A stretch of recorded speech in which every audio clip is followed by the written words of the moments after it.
God's plan, our testimony.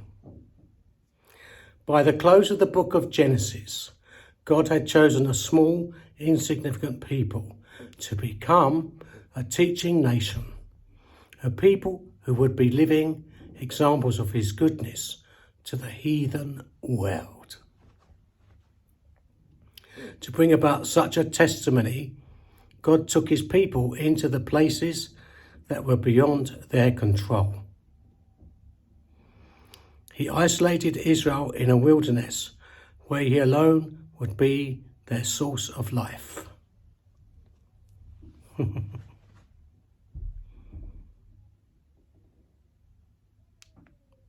Israel had no control over their survival in that desolate place.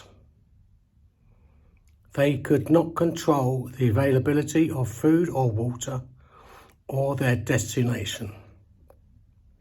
How would they eat and drink? Which direction would they travel? And where would they end up?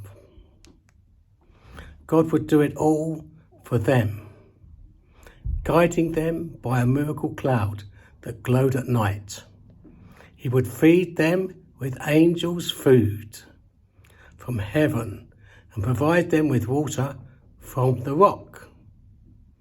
Yes, every single need would be supplied by the Lord, and no enemy would be able to defeat them. Out of heaven, he let you, Israel, hear his voice, that he might instruct you. Deuteronomy 4, verse 36.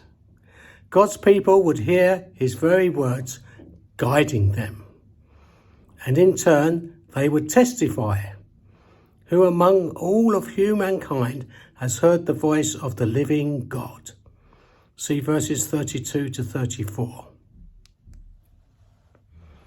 The nations surrounding ancient Israel were filled with gods, small g, don't forget, that were mute, unable to see or hear, unable to love, guide or protect the people who worship them.